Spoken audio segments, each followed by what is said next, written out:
Gente, bom dia a todos e todas. Vamos continuar aqui a nossa Semana Jurídica com a palestra da nossa querida professora Maria Lúcia, nossa coordenadora do Núcleo de Pesquisa. Depois, vamos acompanhar a palestra do nosso querido professor Paulo Bessa, que é o nosso coordenador do PPGD, do nosso programa de pós-graduação em Direito.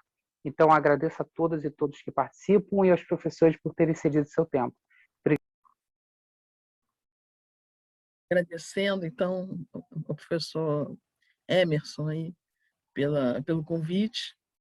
Essa semana jurídica, né, tradicionalmente, ela inaugura, né, os nossos semestres letivos e ela, de alguma forma, dá as boas-vindas, né, aos nossos calouros, né, aos nossos recém-admitidos no curso de Direito, mas, ao mesmo tempo, é uma forma, né, e aí ela não é restrita, né, a esses que estão ingressando no curso, ela também é uma forma da gente rever e tomar um contato, né, maior com a própria estrutura do curso de Direito, né, na Unirio em particular, e fazer uma reflexão até crítica, né, com relação a como funciona o curso, o que é importante, né, dentro da estrutura desse curso, para que ele continue se aprimorando, né, se aperfeiçoe cada vez mais. E me cabe aqui falar particularmente sobre um aspecto importante aí do curso, né, de Direito, e, evidentemente, aí da sua conexão, que é especialmente a minha chamada, a minha proposta aqui de conversa hoje, com o próprio ensino jurídico da pesquisa, né? Então, o tema que me cabe aqui hoje é especialmente conversar um pouco com vocês sobre a pesquisa e, especialmente aí, né, ao final eu vou dar um pouco a ciência aí da questão de como se estrutura aí a pesquisa na Unirio. Mas antes de falar sobre de como se estrutura a pesquisa na Unirio, eu queria um pouco fazer essa reflexão sobre a importância da pesquisa, o eventual papel transformador, eu diria, revolucionário, né, que a pesquisa pode trazer para o ensino jurídico. Talvez alguns de vocês vão dizer, bom, mas em que estágio nós estamos? Nós estamos, eu diria, caminhando, né, no sentido de tentar fazer com que a gente aperfeiçoe o nosso ensino jurídico, e especialmente na Unirio. E, nesse sentido, essa associação, né, é o título proposto aí, do ensino com a pesquisa, ela me parece estratégica, né? Então, eu queria um pouco justificar essa minha assertiva, né? Por que eu digo isso? Existem algumas características do ensino jurídico em geral, né? Não são características exclusivamente nossas, né? A gente muitas vezes imagina, né, que algumas das dificuldades que nós temos são exclusivamente nossas. O ensino jurídico ele tem alguns desafios, né, mundo afora, né? Inclusive, uma das características, né, que muito se critica no ensino jurídico mundo afora é esse formalismo, né, um excessivo formalismo que não é uma característica só do ensino brasileiro, é uma coisa que vem da própria história do ensino jurídico em geral, né? Mas, no nosso caso, né, a gente ainda tem outras nuances aí importantes, né, da nossa história aí de formação do ensino jurídico, o próprio bacharelismo, o pioneirismo dos cursos jurídicos no Brasil, o que levou a uma certa, vamos dizer assim, onipotência dos cursos jurídicos e dos próprios, daqueles mesmos que cursavam os cursos jurídicos em relação a outros cursos, né? E a dificuldade que isso gera em termos da gente dialogar, da gente estabelecer algum tipo de comportamento interdisciplinar, né? De se relacionar, né, com esses outros saberes. Então, você tem uma série de dificuldades aí. Isso leva, né, o ensino jurídico hoje a uma situação meio dramática, eu diria, né? Eu cito aí um texto, que é um texto referencial, para o meu gosto, do Mangabeira Unger, né? Que ele vai falar propor, né, o que seria um projeto de uma nova faculdade de Direito no Brasil.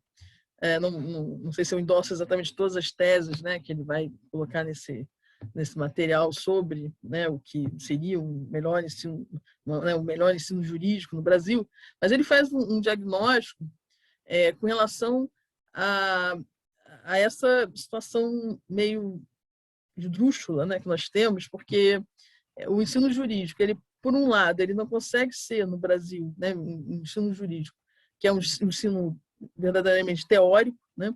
Então, uma das questões hoje que se colocam, né, no ensino das grandes universidades americanas, por exemplo, né, é que os cursos se tornaram cursos até muito teóricos, né, e conseguiram de tal forma se dissociar das discussões, né, nas grandes universidades de ensino do direito, né, nos cursos de direito nos Estados Unidos, né, pelas peculiaridades lá da estrutura deles, conseguindo se separar tanto da prática jurídica, né, que isso gera uma preocupação também para eles, né, quer dizer, é outro tipo de questão. A gente não tem essa preocupação, né?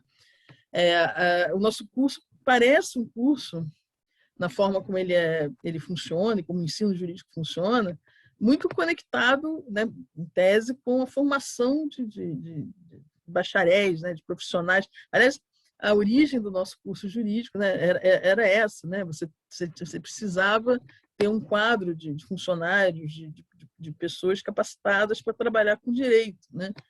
Só que não funciona também para isso, né? Por uma série de razões, o ensino jurídico, como ele se estrutura no Brasil hoje, ele também não consegue atender às necessidades da formação de um profissional voltado, né, para o mercado de trabalho, um curso voltado para a formação de profissionais, né, que ingressem no mercado de trabalho e atendam, né, as necessidades do mercado lá dos profissionais da área do direito. Você também não tem essa qualidade aí, né, no ensino jurídico brasileiro. Então, ficamos aí perdidos, né, num sistema de ensino dogmatizante, né, muito centrado lá no argumento de autoridade, né, a gente sabe bem, né, quem já está aí nas cadeiras do curso de Direito sabe, né, como não tem nada contra aulas expositivas, né, o problema não é tanto a aula expositiva em si, mas a forma como muitas vezes essas aulas expositivas elas são dadas, né, porque é a voz né, do professor, né, da autoridade ali, o argumento, ou o professor se refere o tempo todo, né, à legitimidade ali daquele argumento em face de alguém que o proferiu, né, exclusivamente esse, né, o tipo de abordagem, né, que a gente tem, e isso tem uma explicação histórica também, né? Então, falando aí mais particularmente de algumas peculiaridades brasileiras, né, o famoso bacharelismo, né, que, como eu dizia, gerou essa supervalorização das faculdades de direito frente aos outros cursos superiores, né? Isso gera uma série de dificuldades, inclusive, como eu disse, na relação, né, com outros saberes, né? Existe um episódio que o Joaquim Falcão narra, né? O professor Gilberto Freire, né, foi à Universidade da Faculdade de Direito de Recife, né, fazer uma palestra, né, e né, na época, né, e foi recebido com uma cartaz escrito Meteco, né, estrangeiro, né, um estrangeiro, né, porque não é alguém da área do direito, né, Gilberto Freire, né. Então isso é uma dificuldade realmente, né, que o direito tem, né, e a argumentação, né, aí talvez mas eu não quero ser um profissional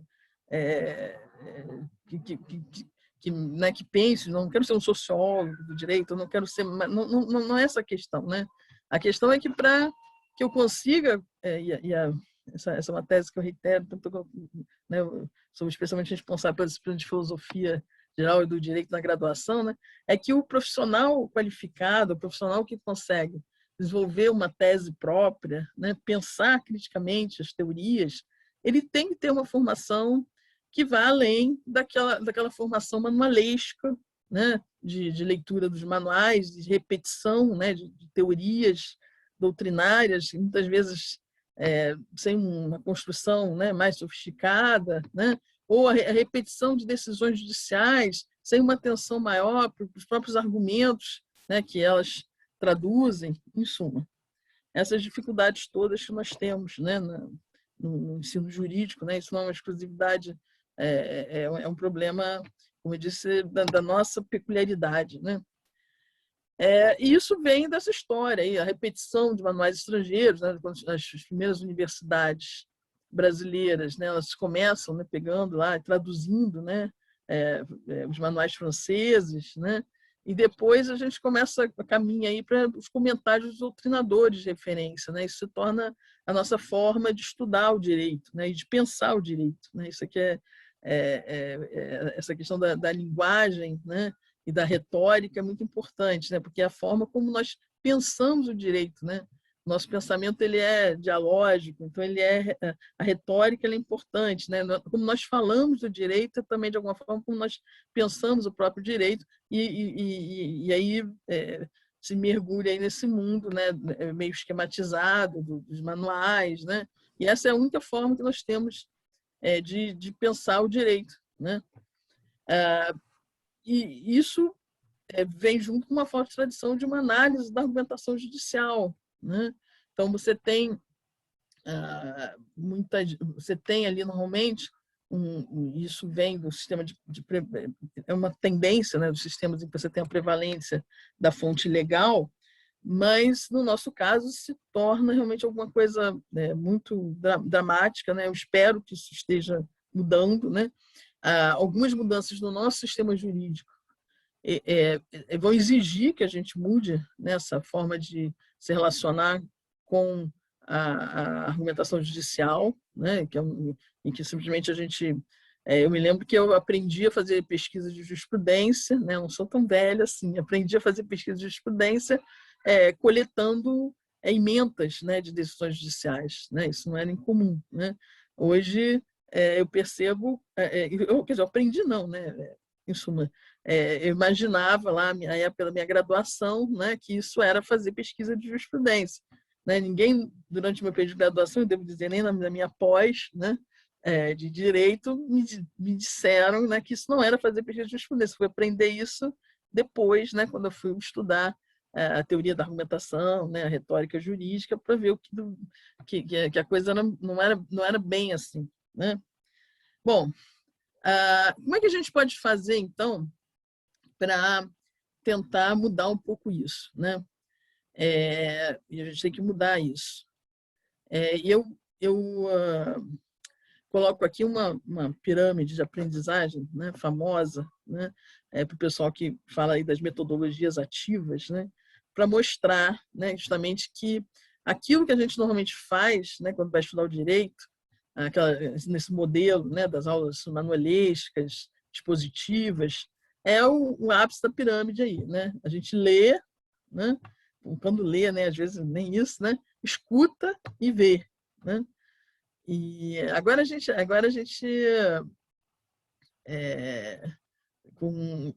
com a coisa da aula gravada, né? A gente tem que ver e ouvir muitas vezes, né? Então a gente já começa a melhorar um pouco a situação. O que eu digo é que quando você começa, né, a introduzir a pesquisa na graduação do direito, né, na pós-graduação ela é indispensável, na graduação do direito, você vai potencializar essas atividades que estão aí na base da pirâmide, né? Porque a pesquisa ela implica, né, explicar, ela implica resumir, ela implica estruturar, ela implica definir, ela implica generalizar. Em suma, a pesquisa, quando ela é exercida lá pelo aluno da graduação, né, por aquele que está estudando o direito na graduação, ele de alguma forma, sem que a gente mude, faça grandes reformas, grandes revoluções, traz, né, para o ensino do direito uma novidade importante, né, na forma da relação do próprio aluno com o conteúdo, né, que está sendo estudado, né? Então, eu diria que talvez essa mudança desse quadro aí, né, com um quadro não é novo, né, que a gente tem no ensino jurídico, talvez ela possa ser bastante potencializada com uma coisa muito simples, que é você estender, você disseminar a, a prática da pesquisa na graduação do direito, né? O professor Aurélio van der Bastes, ele tem outro artigo, né, que eu citei antes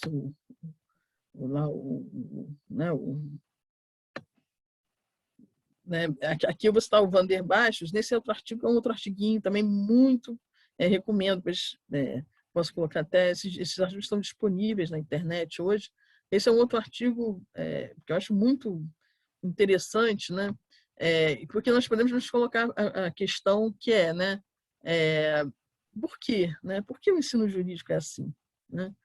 A quem serve, né, esse estado de coisas, né? É bom a gente saber, né? Eu gosto sempre de saber a quem que eu estou servindo, né? Afinal de contas, né? A quem que eu sirvo, né? E o diagnóstico do professor Aurélio van der Bastos é muito preciso, né? Porque ele diz o seguinte: olha, para que serve, né, eu ter fazer a pesquisa jurídica, né? Serve para eu identificar os fenômenos sociais, né? Diz aí a citação, né? Emergentes, identificar nesses fenômenos sociais as vertentes suscetíveis de proteção legal e as formas e as vias de se instrumentalizar a sua aplicação no contexto geral da ordem jurídica, né? Ou seja, eu identifico nos fenômenos sociais emergentes como eu posso usar o direito, né? As formas lá do direito, né? E potencializar, né? Esse direito, né? E, por outro lado, né, identificar na própria ordem jurídica, no próprio direito, né, as fraturas, os vazamentos, as falsificações, né, que impedem essa intercomunicação com a sociedade, né? E aí essa conclusão é muito boa, ele diz: olha, são esses fatores, combinadamente, que não têm permitido o desenvolvimento da pesquisa jurídica no Brasil. Por quê? Porque não queremos, né, que, afinal de contas, que a pesquisa jurídica e o ensino jurídico forme, né, aquele profissional, né, que vai ser capaz de fazer isso, né, que vai ser capaz de se deter diante do sistema jurídico, né, e ter essa abordagem crítica, né, seja para, vamos dizer assim, potencializar aquele sistema jurídico, né, a serviço dos interesses da própria sociedade, seja, né, ao contrário, para identificar ali naquele sistema jurídico as falhas, as fraturas, né, tudo aquilo que não funciona e tem que ser substituído, né? Nós queremos formar outros profissionais, né? Que tipo de profissional, né, esse sistema forma, né? Talvez um profissional conformista, né, um profissional que seja como diz essa expressão que eu particularmente detesto, né, um operador do direito, né, alguém que está ali, né, repetindo, né, sendo só mais uma peça numa engrenagem, né, que funciona com problemas sérios, né, dificuldades sérias e a serviço, né, sabe lá de quem, né, sabe-se lá de quem ou sabe-se de quem, né, né, há muito tempo aí, né? Então, eu digo sempre, a pesquisa ela é revolucionária, né? A pesquisa ela pode realmente mudar não só o ensino jurídico, como pode fazer realmente, trazer para o profissional do direito um papel realmente de protagonista, né? na mudança da situação jurídica, da situação brasileira, né? Em geral, né? Então, queria fazer então agora uma consideração sobre a pesquisa jurídica no Brasil, em particular, né? Então, eu destaquei aqui alguns pontos. Ah, o Brasil, no diagnóstico, né, de alguns estudos, né, sobre pesquisa em geral, né, ele foi uma das últimas ciências sociais, o direito, né, que implantou uma das últimas ciências sociais a implantar a pesquisa na graduação, né? Então, se você pega aí textos falando sobre pesquisa, né, a gente está em 2000 e o tempo passa rápido, né? 2020, né? 2021. Se você pega textos de 20 anos atrás, né? Em geral, as vão dizer, olha, o ensino ele é um ensino voltado exclusivamente para o ensino dogmático, não se fala, nem sequer se cogita em qualquer tipo de pesquisa na graduação do direito, né? Então vejam que e se a gente pega alguns textos mais recentes, eles até se mostram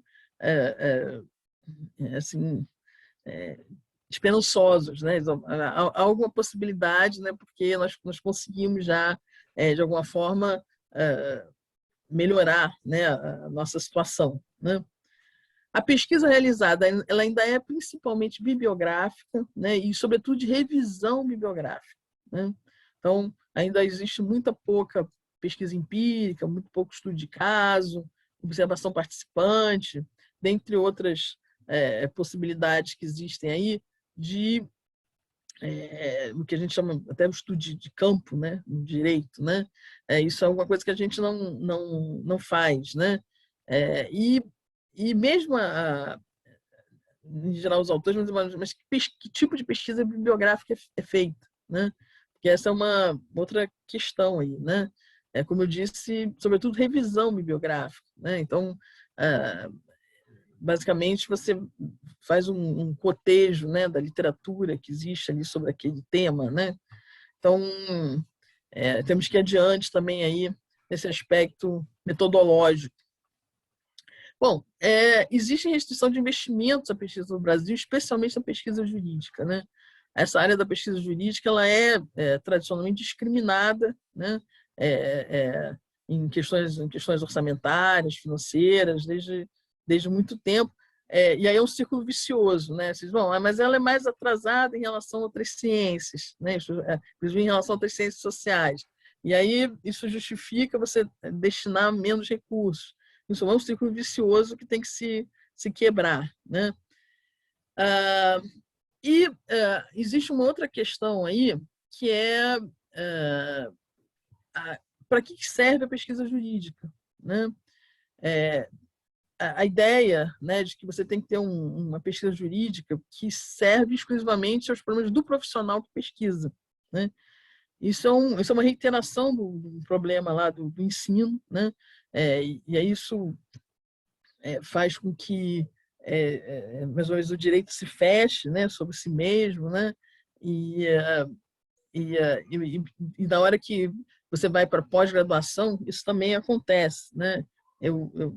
A pesquisa da professora Volpato, por exemplo, mostra, né, que essa pesquisa não é uma pesquisa, não é uma pesquisa tão recente,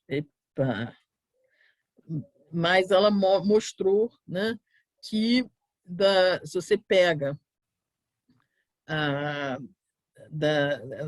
pegou um espectro lá das pesquisas de pós-graduação, das dissertações de pós-graduação, e ela comprovou isso aí, 80%, né, 83%, né, dessas dissertações de mestrado, elas são escritas, e teses de doutorado, são escritas para tratar de problemas do profissional, né, daquele aluno, né, lá da pós-graduação, mas como nessa dimensão dos problemas de desafios profissionais que ele tem, né?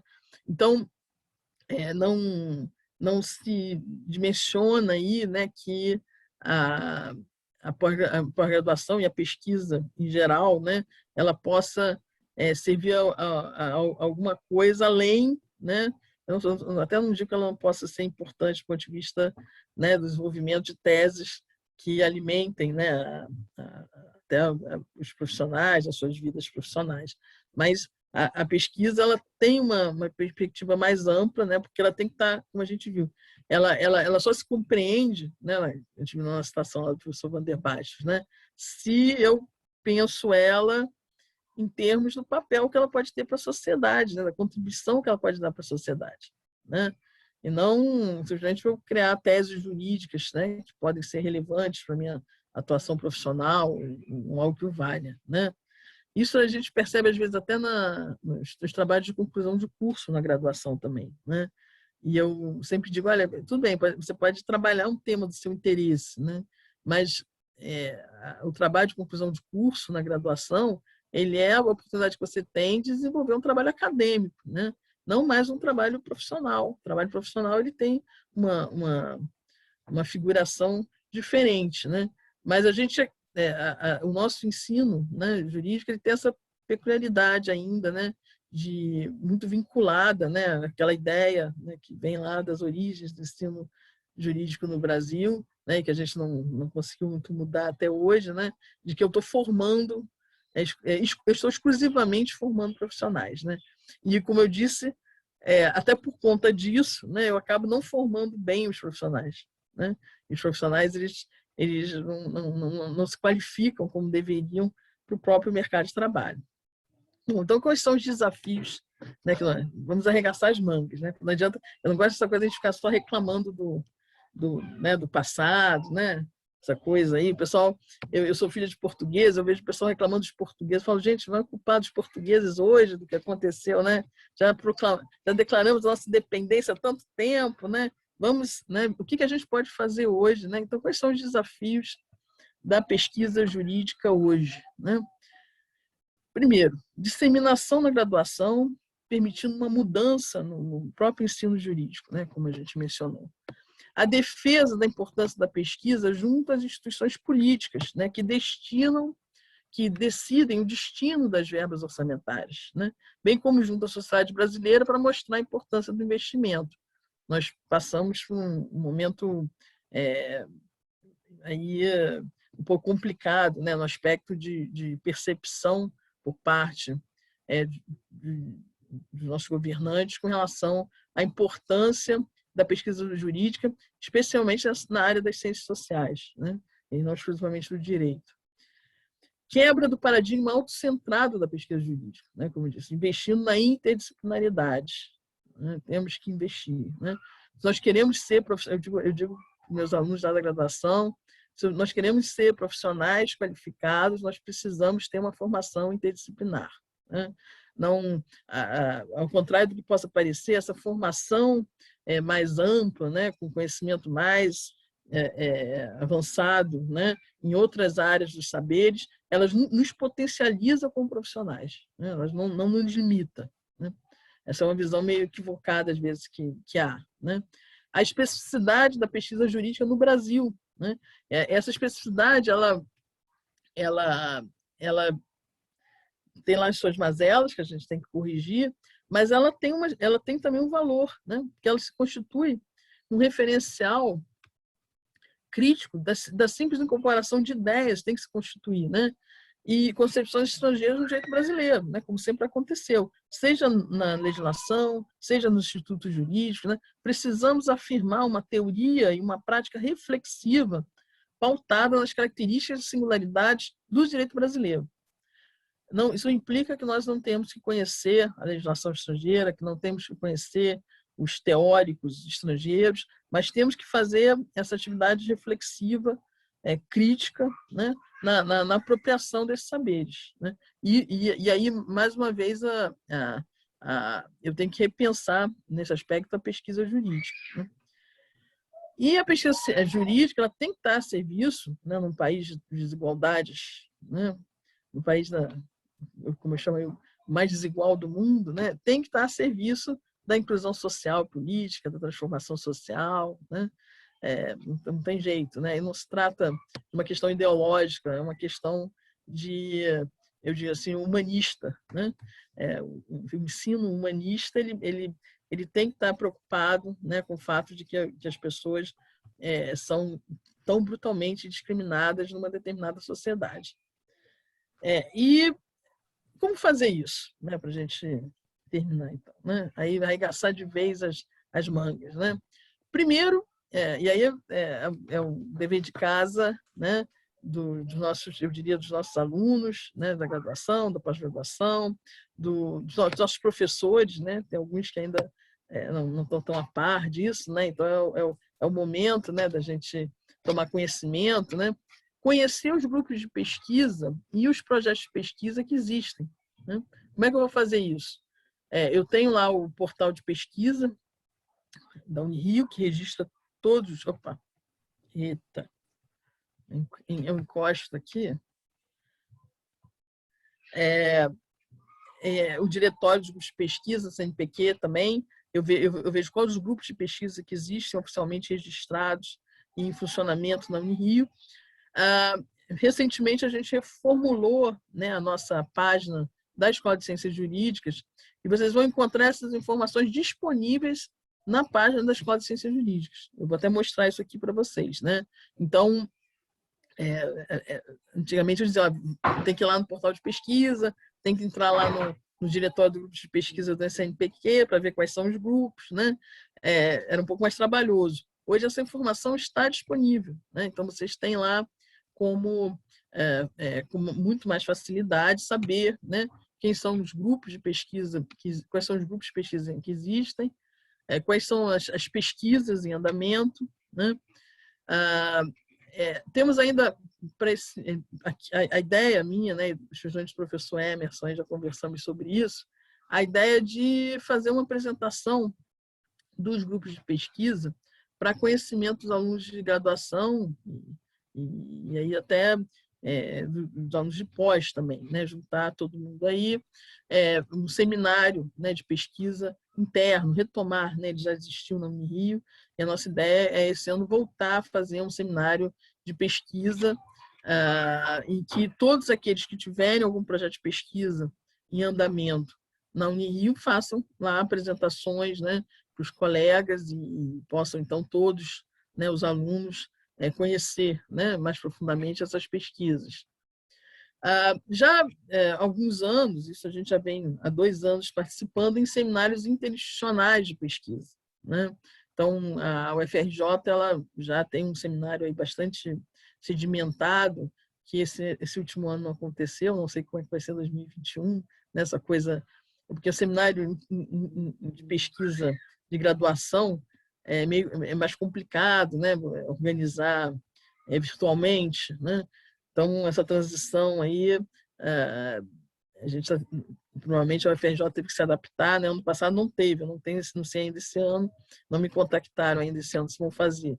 Mas eles têm lá um seminário interinstitucional de pesquisa que convidam, né, algumas universidades públicas aqui do Rio de Janeiro e até de fora do Rio, e a nossa ideia é participar, né, desses seminários que aconteçam, né, fora esse que a gente vamos dizer assim, já tradicionalmente participa, possa então participar desses seminários de pesquisa, né, de apresentação de pesquisas, né, inclusive na graduação, né, que existem, né, até para a gente desenvolver também essa dinâmica interinstitucional que é muito importante, né? Saber, conhecer, né, nas outras instituições de ensino jurídico, de pesquisa, o que eles estão, né, estudando, pesquisando, e podermos até ter aí, eventualmente, grupos interinstitucionais de pesquisa. É fundamental nos dias de hoje, esses 2 últimos itens aí são os mais complicados da gente efetivar, mas é um desafio, né? Criação de formas de disseminar a pesquisa universitária junto à sociedade brasileira em geral e divulgação de pesquisa junto a meios de comunicação e do governo, né? Aqui, essa interface aí da pesquisa com a extensão, ela pode ter um papel estratégico, né? De você tornar, né, conhecidas, né, as pesquisas, o que vem sendo estudado, né, o que é objeto ali de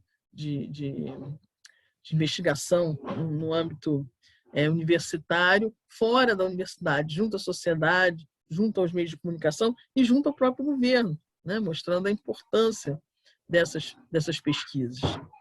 Bom, finalmente, né, alguns endereços e e-mails importantes. Vocês veem aí, eu coloquei aí, primeiro, o e-mail da coordenação do núcleo de pesquisa, né, essa informação está disponível lá na página da Escola de Ciências Jurídicas, lá no site da Unirio, mas quem quiser, né, tirar alguma dúvida, eu quero participar da pesquisa, eu tenho interesse no assunto tal, né, podem entrar em contato por esse e-mail, eu posso tentar ajudar aí né, nesse encaminhamento né, que se não for, né, um grupo de pesquisa ali ou a pesquisa em andamento que mais se aproxime ali do interesse, né, daquele aluno, né, ou às vezes com dificuldade de contato, né, com o professor, alguma coisa que aconteça, ou algum outro esclarecimento, né, tá aí o e-mail, né, pesquisa.direito@unirio.br,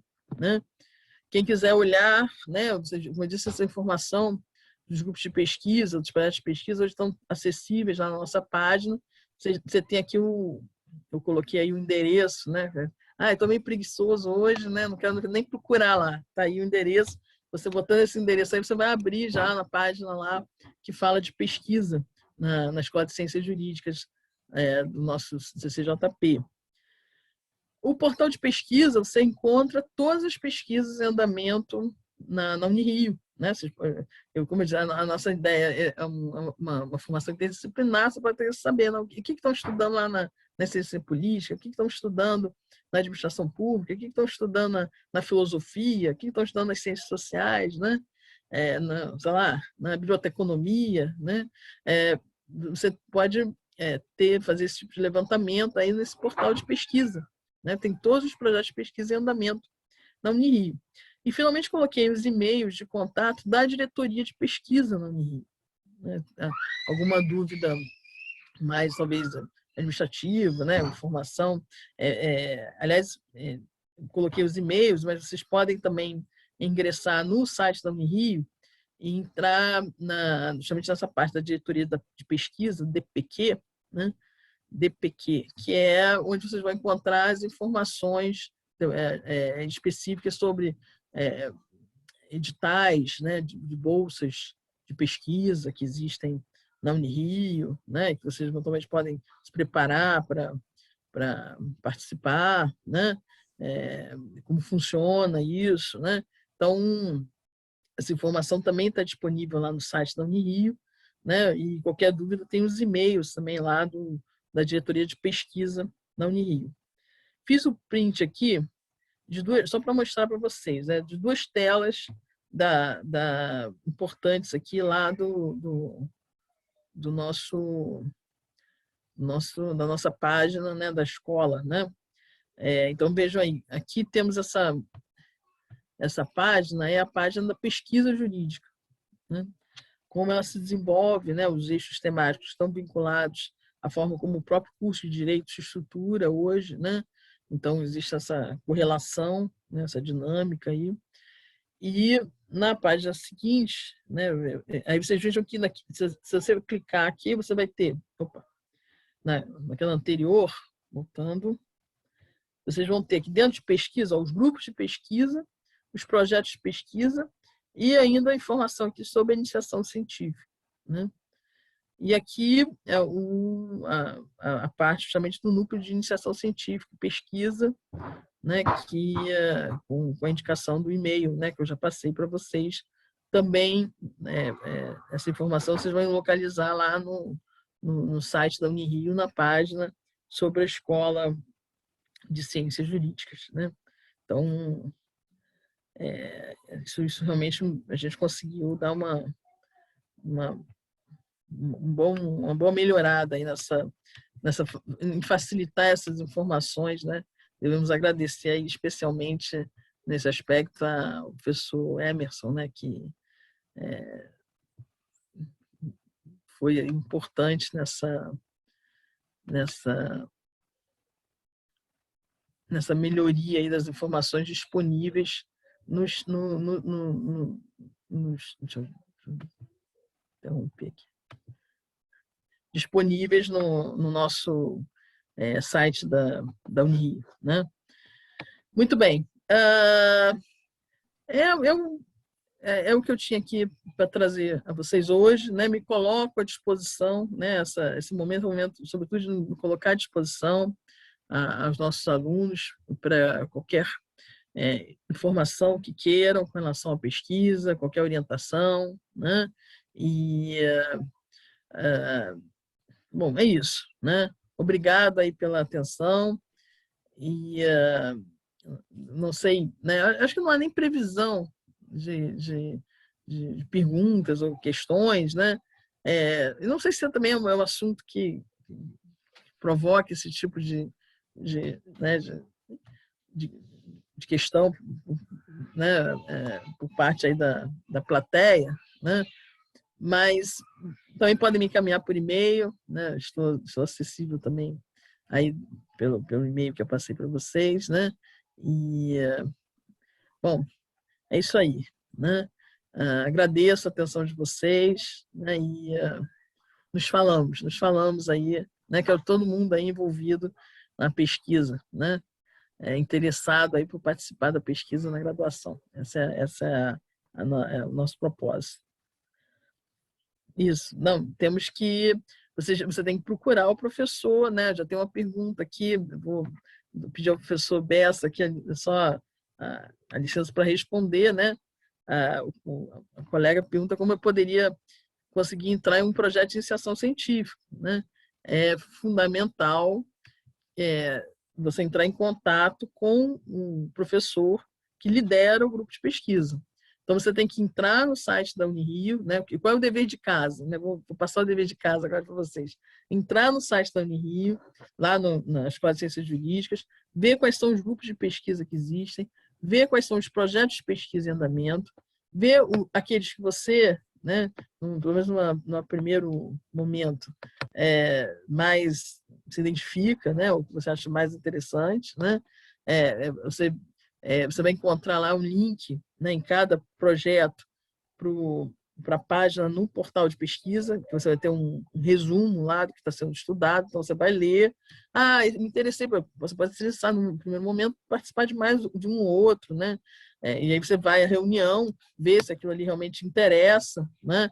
E passa então porque você vai ser um pesquisador, você só precisa de ter vontade de pesquisar, né? E você pode então entrar o teu nome vai ser encaminhado ao DPQ e você se torna um pesquisador integrante do grupo de pesquisa.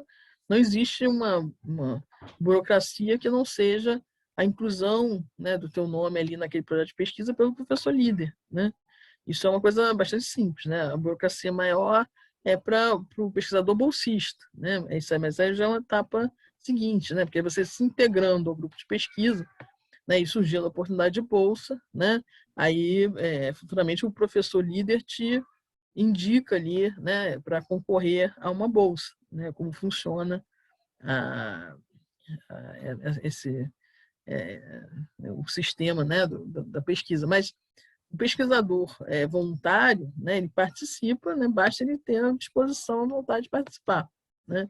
E é importante sempre a gente pesquisar coisas que sejam do nosso interesse, né? Então é importante que nos despertem, né, o interesse. Então é importante a gente conhecer, né? A gente lê, alguns a gente na leitura ali, isso aqui eu, né, ganhou mais o meu interesse esse assunto aqui do que aquele, né? E depois você pode até ir participar da reunião, né, do grupo de pesquisa e ver, né, de que forma você pode se integrar, né, se você realmente, né, achou interessante, né, o que está sendo pesquisado, em suma, né. Eu acho que esse é o caminho que vocês têm, recomendo, né, que, como eu disse, né, as etapas seguintes a partir dessa nossa conversa aqui, né. Essa informação disponibilizada hoje no próprio site, na própria página da Escola de Ciências Jurídicas, facilita muito a vida de vocês para isso, né? Vocês têm o contato dos professores. E aí, mas eu descobri que eu quero participar do grupo de pesquisa, que é a liderança do grupo de pesquisa do professor tal, né? E como é que eu faço para ter contato com aquele professor? Esses contatos já estão também hoje disponíveis no site lá da Escola de Ciências Jurídicas, né? E mais uma vez me coloco aí, havendo qualquer dificuldade, à disposição para fazer qualquer intercessão aí que se faça necessária, né? Se, mandei um e-mail, o professor não respondeu, tentei fazer o contato, né, pela forma lá que me disponibilizaram e não consegui, né? Me coloco aí à disposição também se houver qualquer dificuldade nesse sentido, né? Mas os contatos, né, os e-mails, né, para ter acesso aos professores, hoje já estão também disponíveis lá na página lá da Escola de Ciências Jurídicas também. Né? Vocês forem olhar lá o corpo docente, vocês vão encontrar lá esses contatos também, né? Da maior parte, pelo menos dos professores, né? Maioria absoluta. Então, isso, né? Eu acho que a coisa está bem encaminhada aí, né? E qualquer dificuldade, mais uma vez, me coloco à disposição, ok? Muito bem. Agradeço pela atenção e já vou aqui fazer aqui a apresentação, né? Eu acho que não temos aqui nem a nossa diretora, nem a nossa, né, o professor Emerson já me passou a batuta, né, para fazer a apresentação do meu querido professor Paulo de Bessa Antunes. Eu acho que a professora Edna, né, não está presente, né? Vou aqui eu mesma, né, tomar a frente e fazer a apresentação do professor, que não precisa apresentação, né? Né, nós temos no dia até estava pensando sobre isso, não é porque eu estou na presença dele aqui não, mas nós temos aqui essa coisa maravilhosa, né, na Unirio, né, que é ter no nosso corpo docente o que eu reputo, né, estou fazendo injustiça a outros certamente, mas eu reputo que é o maior especialista em direito ambiental do Brasil hoje, né? Nós temos esse luxo, né? A professora Verônica está presente, tá? Mas eu estou aqui, vou fazendo a apresentação aqui do professor Bessa, se a professora Verônica me permitir, né? E temos um outro luxo aqui na Unirio, né? Ele é o diretor do nosso programa de pós-graduação, né? E fico muito feliz, né, de ter a oportunidade, né, de estar tendo a oportunidade de trabalhar com ele lá na pós-graduação e de ter essa oportunidade também de apresentá-lo aqui hoje, né? O professor Paulo Bessa vai nos falar um pouco de como funciona a pós-graduação da Unirio, especialmente na Escola de Ciências Jurídicas, hoje, né? Professor, por favor. Obrigado, professora Maria Lúcia. Eu estou tentando aqui tirar o mudo da professora Verônica. Não sei se já conseguia. Sou Ismael Fernando Cassim, apresentador de várias lições presenciais na Guiné-Bissau. Eu vou pedir aí, quem tiver com o microfone ligado, por favor, desligar, porque senão dá um eco aqui para a gente. A Verônica conseguiu fazer aí o mudo? Não sei se não sei, porque eu não sei como é que deixou se o Emerson deve ter deixado liberado os nossos áudios, né? Ele deve ter fechado os outros, né? Talvez. Sim, vamos lá.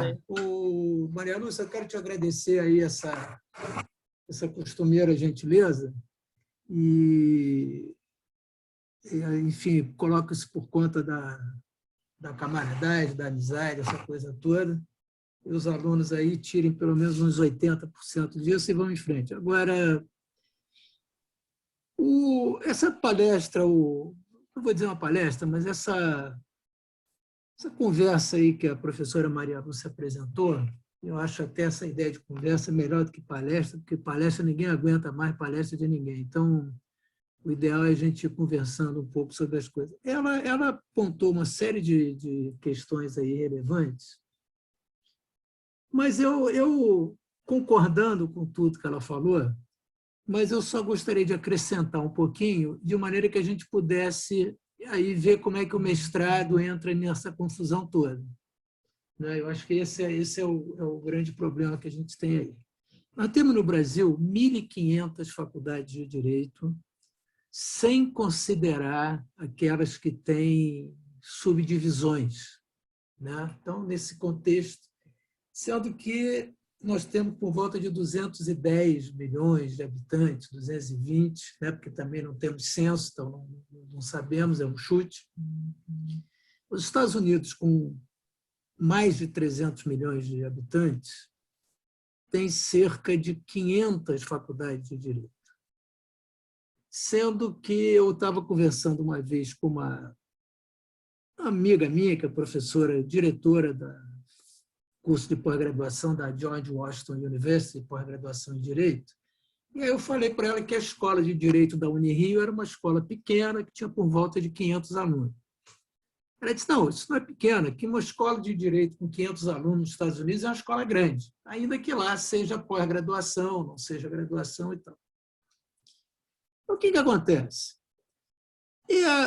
Toda essa análise que se fez assim, historicamente da formação dos cursos de direito, daquela coisa de formar quadros políticos, formar para administração e tal, isso tudo eu acho que precisava passar por uma revisão dessa coisa toda, porque com 1.500 faculdades de direito, se a gente considerar que cada faculdade dessa tenha 50 professores, o número não existe essa quantidade de professores no Brasil. Não existe. 1.500 vezes 50, nem no Brasil, nem em lugar nenhum do mundo. Não há isto. É impossível isso. Isso não existe. Bom, tem uma outra questão que está acontecendo aí agora, que eu acho que a maioria das pessoas ainda não se deram conta, que é esse fenômeno da inteligência artificial, esse fenômeno que foi uma resposta à massificação. Não é? Então, a gente está começando a ver surgirem já sites, surgirem instrumentos para solução das demandas, meio por uma via quase que toda eletrônica. Aí a OAB faz aquela pressão e tal, tem que ter assinatura de um advogado, uma espécie de uma reserva de mercado. Então, o que acontece? Essa formação em massa de advogados que nós tivemos aqui no Brasil, ela tende a desaparecer. Porque, primeiro, há uma questão. Hoje a gente está vendo faculdade aí oferecendo curso a R$80, R$90 por mês, como uma espécie de bonificação, uma coisa assim. Isso não tem como se sustentar. Então, o que me parece é que nós vamos ter uma... na verdade, quer dizer, essa grande massa de pessoas que se formam, e o resultado do exame da OAB é um negócio bem curioso, porque, com todo respeito, as provas da OAB são provas relativamente simples. Se a gente parar para pensar, sempre uma pegadinha aqui, uma pegadinha ali, mas, vamos dizer, se você tirar aqueles pontos para passar, não tem grande mistério. Mas o número de pessoas que é reprovada naquilo é um número assim, fabuloso. E, por outro lado, se criou um mercado aí desses cursos de preparação para a OAB, e tal, que hoje são os grandes financiadores das campanhas para conselhos seccionais, são financiados por esses cursos. Porque eu me lembro, quando eu me formei, havia exame de ordem. Mas como é que era o exame de ordem? O exame de ordem, você tinha uma cadeira que chamava-se prática forense, que você fazia essa cadeira, prática forense, e no fim desse curso, da prática forense 4, ia lá um representante da OAB, você fazia uma prova, aquela prova, enfim, era uma prova, como uma prova qualquer, fazia aquela prova, na medida que você passasse naquela cadeira da prática forense, você ia lá na OAB, se inscrevia, estava encerrado o assunto, era advogado. Então, existia esse exame, mas era uma coisa mais natural, era uma coisa que surgia dentro do curso. Aí inventaram esse exame de ordem, que virou um negócio da China e que dificilmente vai terminar. Bom, então, por que eu estou dizendo isso tudo? Porque, veja, com isso tudo que a professora Maria Lúcia falou aí, nós estamos entrando num processo em marcha acelerada que vamos dizer assim, da necessidade de uma segunda camada para o profissional de direito, e essa segunda camada seria o mestrado. Se a gente observar, por exemplo, na Europa, os cursos de graduação hoje eles já embutem um mestrado. O sujeito faz lá mais um ano e tal, e aquilo ali ele já sai com mestrado e tal. Então, o que me parece? Aquele advogado, aquele profissional do direito, eu concordo também com a professora Maria Lúcia, que essa expressão operador do direito isso é um negócio horroroso, uma coisa que é assim, é o fim da picada. Aquele profissional do direito, ele precisa cada vez mais, eu acho que são dois pontos que ele precisa ter, né? Assim, importantes. E acho que essa observação que ela falou de considerar os cursos jurídicos americanos teóricos é interessante porque eles sempre foram de características muito práticas. Essa sempre foi uma... Tanto que ninguém pode ser professor nos Estados Unidos de direito, salvo em história do direito, se não tiver um mínimo de experiência prática. Normalmente, o perfil do professor de direito nos Estados Unidos é um cara que exerceu a advocacia, cansou, já está querendo outra coisa, aí vai dar aula. Então, normalmente, essa pessoa tem... E o próprio sistema de direito, lá, com essa questão de precedentes, etc., exige que a pessoa tenha uma certa formação prática. Se a gente pegar filósofos do direito, né, Joseph Haas, Dworkin e tantos outros, eles sempre falam de questões que estão acontecendo, que estão rodando e vão fazendo ali uma análise crítica daquilo tudo e concordam, discordam, né? O Posner, essa turma toda, independentemente da linha política e ideológica que adotem, ninguém consegue imaginar, raciocinar sobre o direito se não for a partir de situações que o mundo coloca e tal. E aí eu acho que a observação que ela fez do bacharelismo é uma observação bem interessante.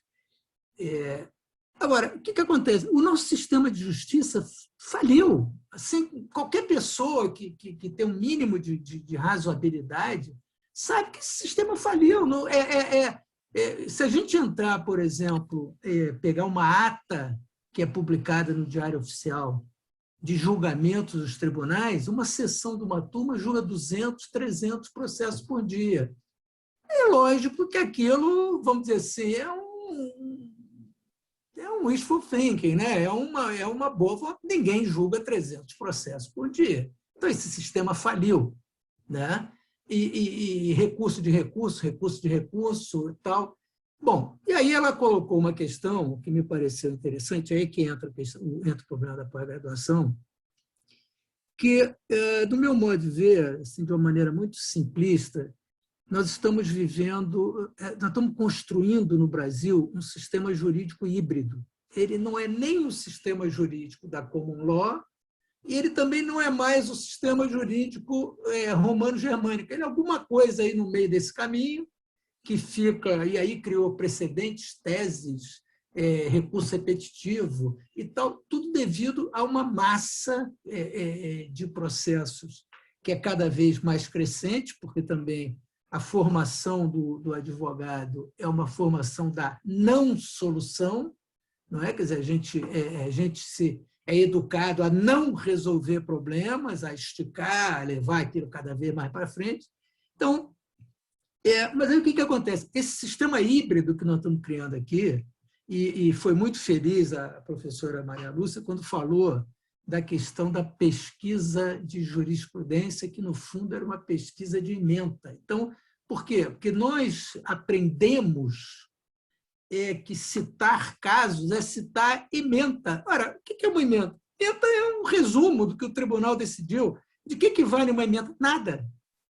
Não serve para nada, a não ser para dizer, olha, naquele caso ali, o resumo foi esse aqui. É óbvio que se a gente vai entrar num sistema de precedentes, se é que isso é para valer, porque também a gente não sabe, se a gente vai entrar num sistema de precedentes, precedente não é a ementa, precedente é o caso. O que aconteceu naquela situação? Não, o cara matou o outro depois que tinha tomado 1 litro de leite Vigor. Bom, então o leite Vigor pode ter alguma coisa. Isso é o precedente, né? Essas situações assim que você vai analisando. E é lógico que aí o advogado, né, o profissional disso, né, quando eu estou falando advogado, eu estou dizendo juiz, promotor, é o profissional do direito. Ele tem que saber raciocinar sobre aquela situação. O que esse caso tem a ver um com o outro? Não tem nada a ver. Tem a ver. Então, aí você faz o precedente.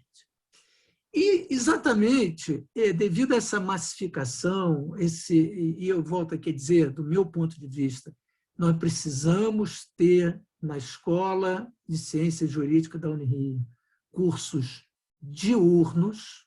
Eu acho que, enquanto for só curso noturno, nós prejudicamos a formação dos alunos, tá? Na minha opinião.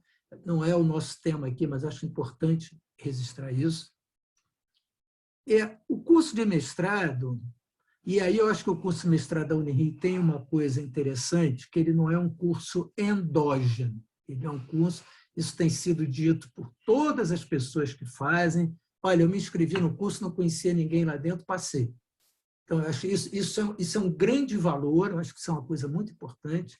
E o que ele tem de bom por ser assim? Ele tem vários ex-alunos da Unirio, uma quantidade razoável, porque a Unirio tem uma escola de bom padrão que consegue aprovar os alunos. Quer dizer, o sujeito não é aprovado porque ele é ex-aluno da Unirio, ele é aprovado porque ele fez uma escola de boa qualidade, que por acaso é a Unirio. Então, isso é uma coisa que a gente tem que manter. Acho que esse é um fator importante. Por quê?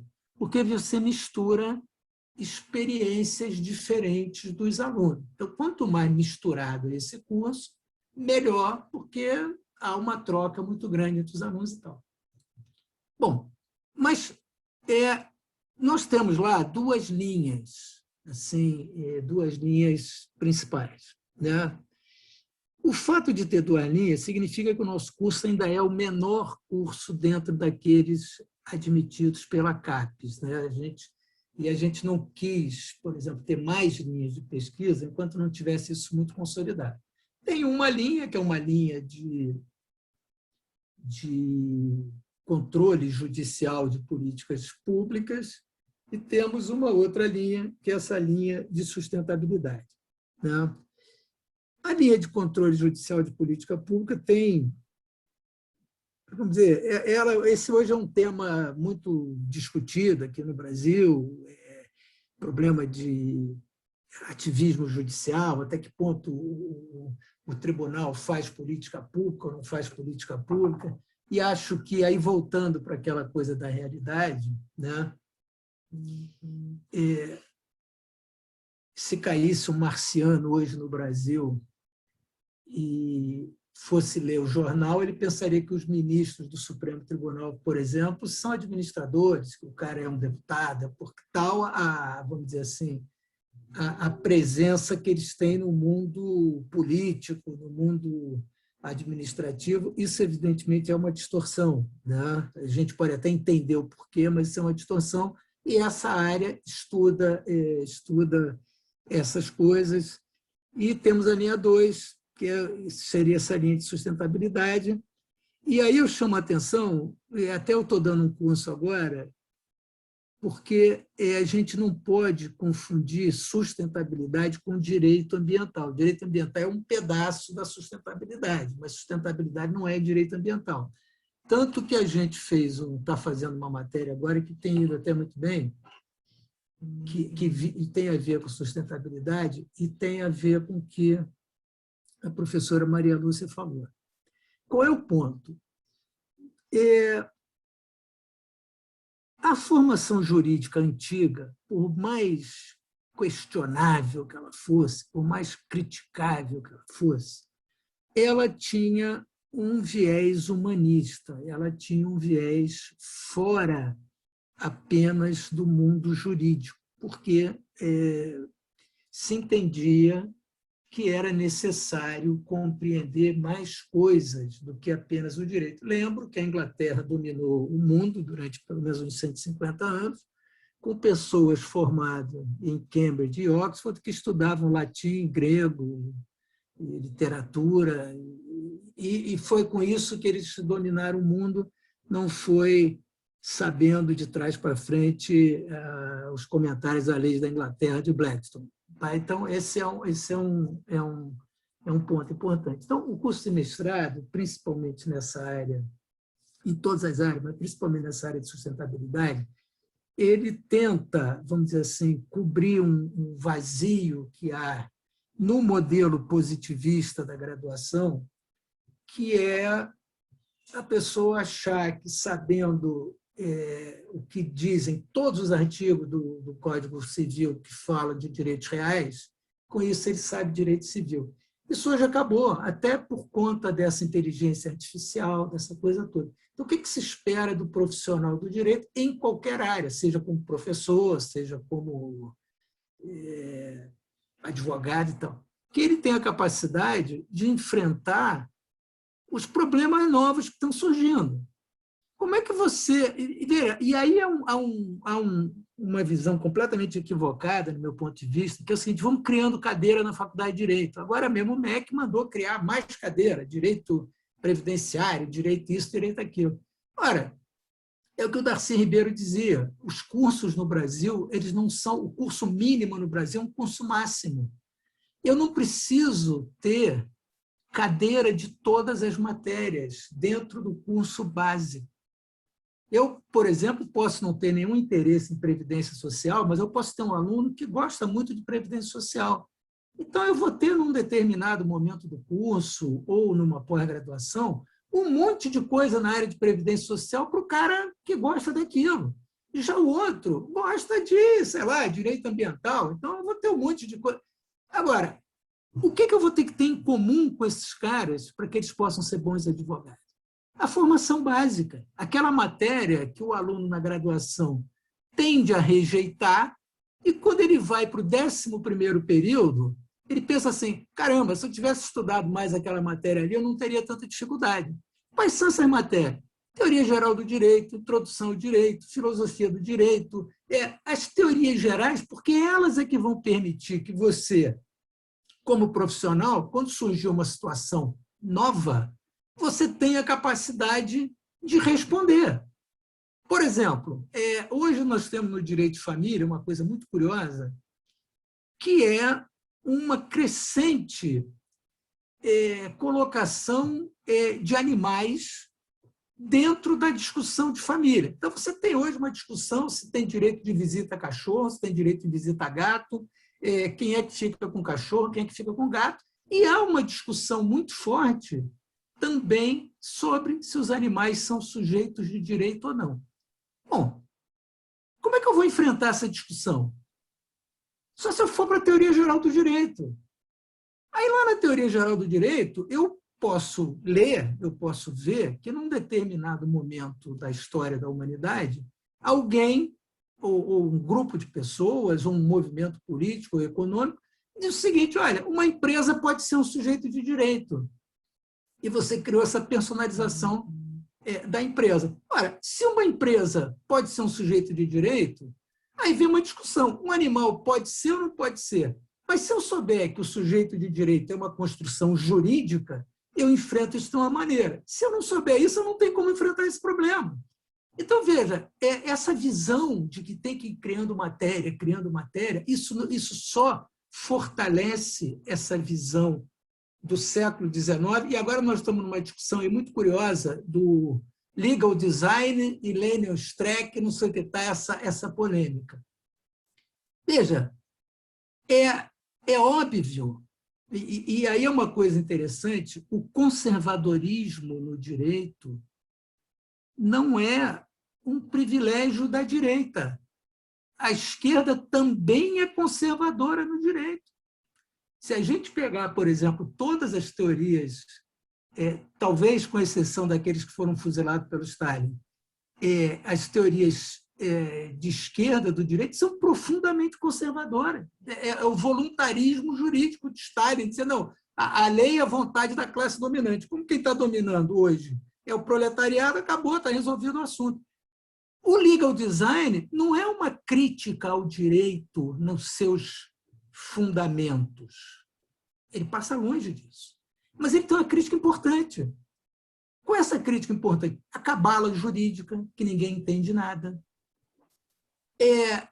Excesso de normas, excesso de processo que ninguém consegue ler nada, então você tem que ir criando mecanismos visuais para chamar a atenção. E aí, se a gente for para o direito moderno, com essa coisa das audiências públicas, que cada vez mais acontece, o que uma audiência pública pretende? Ela pretende explicar o direito ou colocar uma questão jurídica para um povo em geral. Como é que eu vou fazer isso? Eu só posso fazer isso através de mecanismos simples. Hegel, por exemplo, dizia que uma das maiores injustiças é fazer com que só os juristas entendam o direito. Então, esse é um problema, e o mestrado ele pretende enfrentar essa questão. Tá? Ele pretende começar a discutir criticamente isso. O curso de mestrado é um curso que eu diria trabalhoso. Ele é um curso que o aluno... qual é a principal dificuldade que me parece que vem para o candidato, para o aluno que quer fazer o mestrado? A maioria, e a professora Maria Lúcia já fez parte comigo e com outros professores de banca por várias vezes, a maioria não sabe escrever um projeto. Isso é um problema, mesmo para o advogado prático, aquele profissional do direito puramente prático. Por que isso é um problema? Porque quando eu vou fazer uma petição inicial, quando eu vou fazer um recurso, isso é um projeto.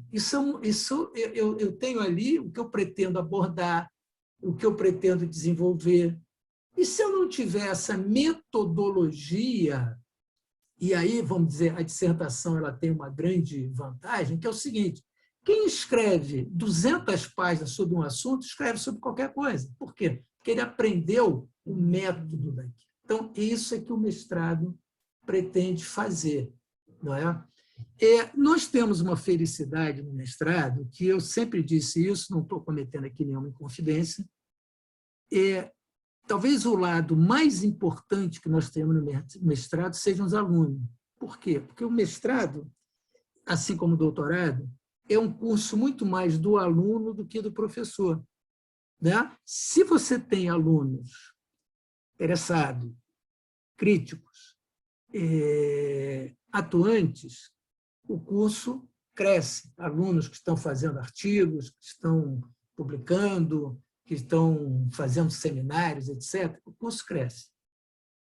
É um curso de 2 anos, né? Assim, que a gente pode considerar aí um ano para, vamos dizer, 18 meses, 19 meses, está de bom tamanho. Você tem aí mais ou menos um ano para fazer o curso e por volta de 6, 7 meses para fazer uma dissertação.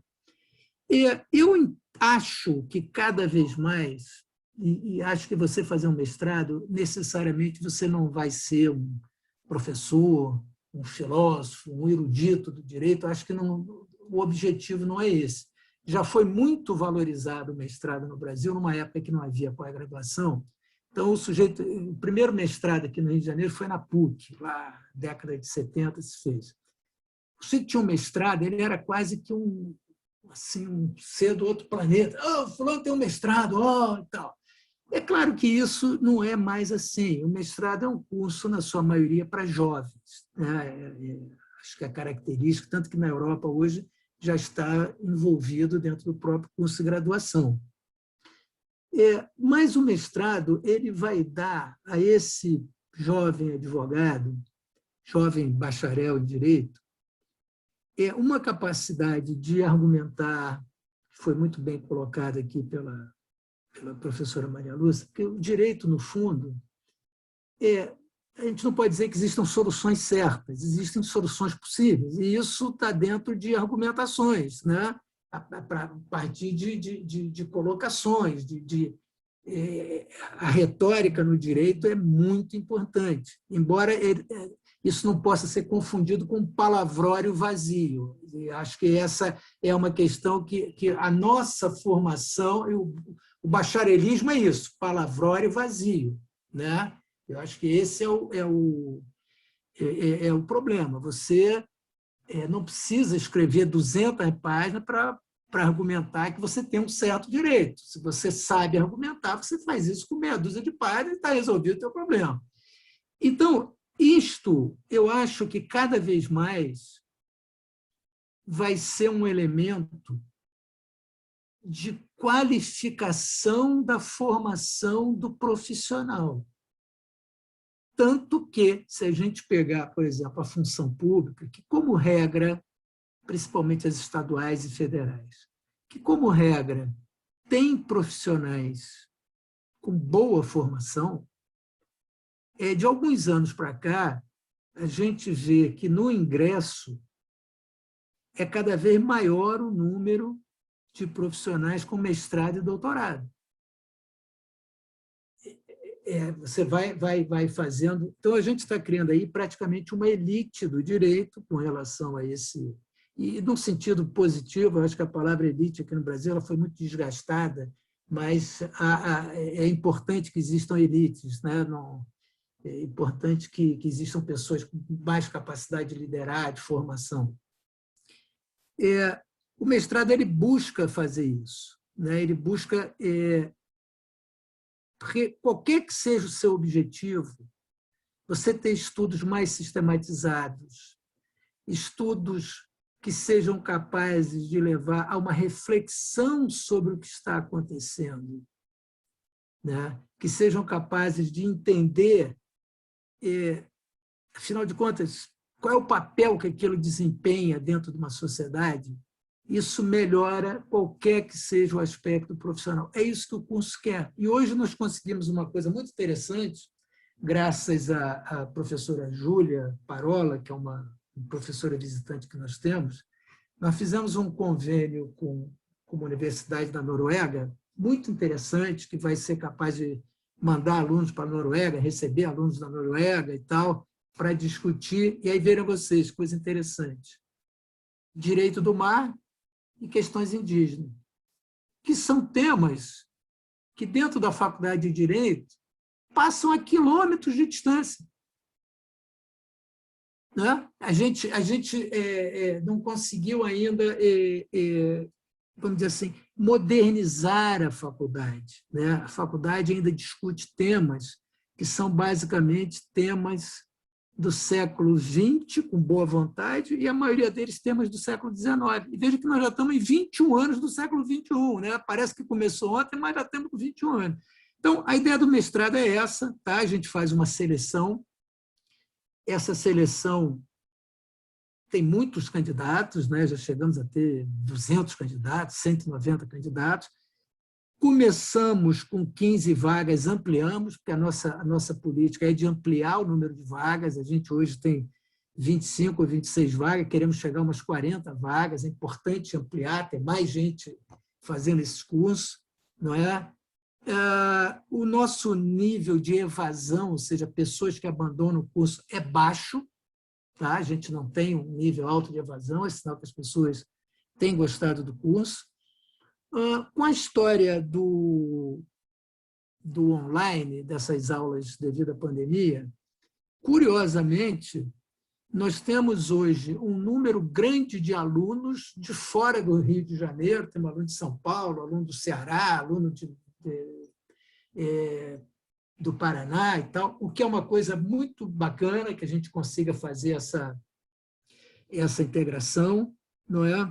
E aí também uma coisa que eu acho importante, quer dizer, quando eu ressaltei aqui o fato da gente ter vários alunos da Unirio, é importante porque eles estão numa competição ampla com essa turma toda. Não há uma preferência do aluno ser da Unirio, isso não existe. Mas ele se mostra capaz de levar adiante. Tá? E temos apresentado boas dissertações, tá? Temos apresentado trabalhos interessantes. Quem é o público?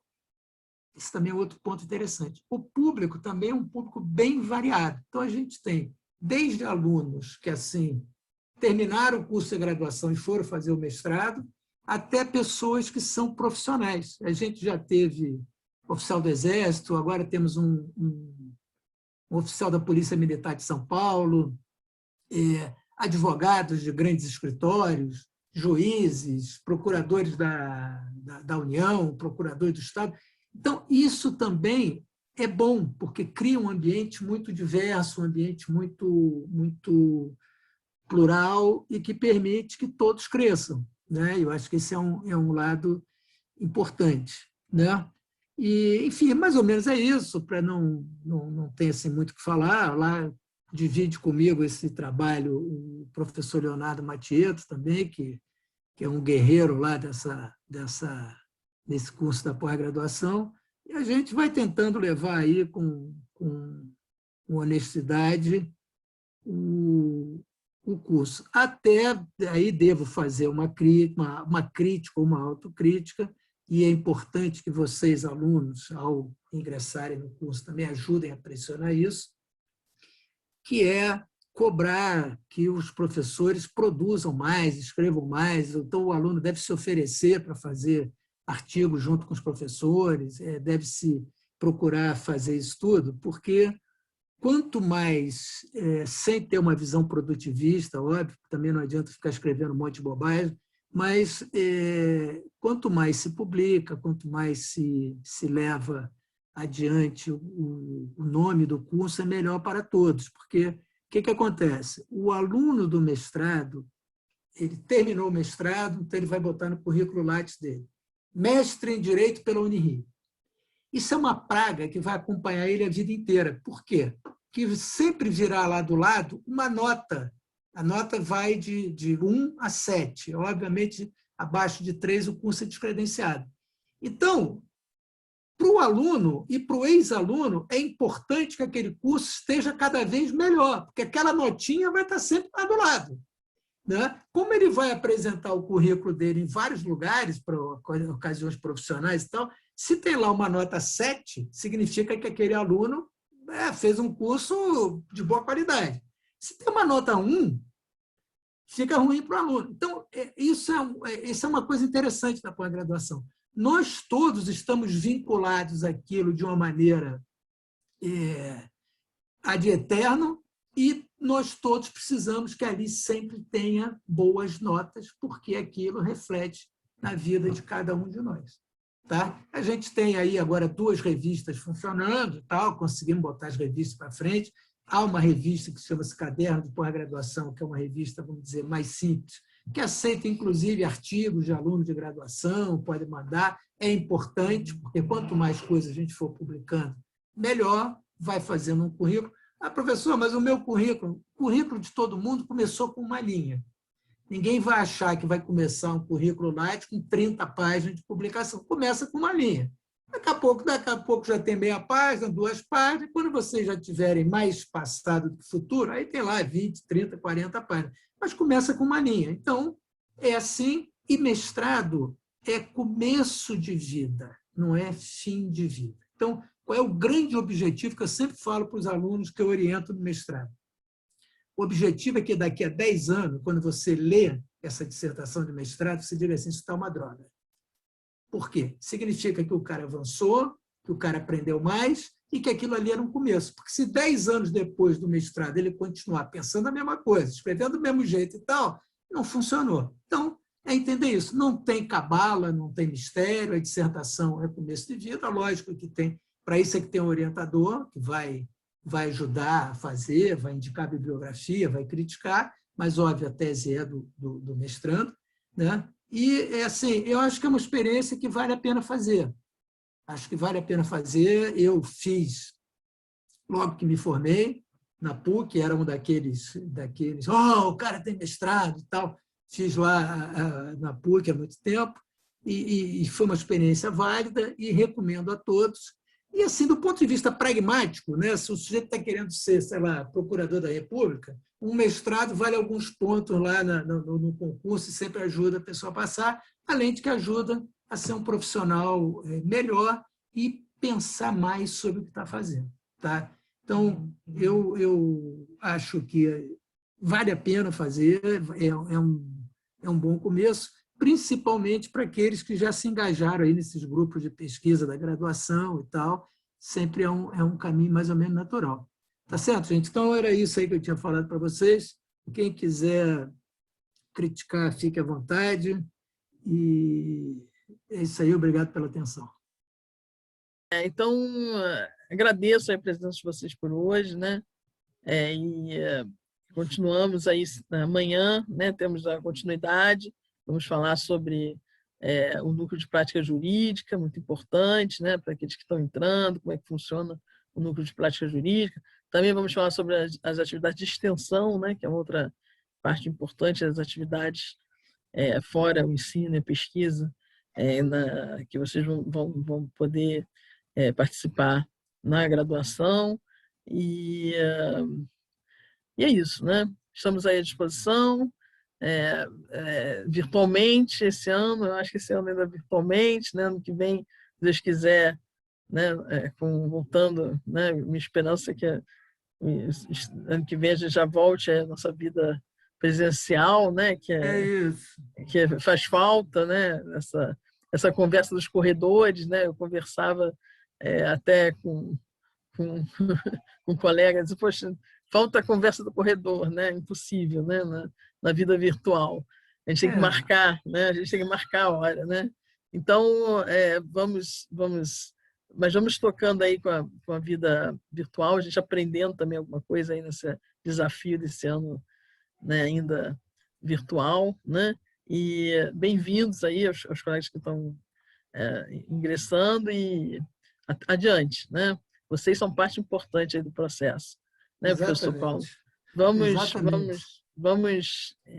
Acho que podemos encerrar por hoje, né? Agradecer a participação e até adiante, né? Isso aí, gente. Até logo, até a próxima, hein?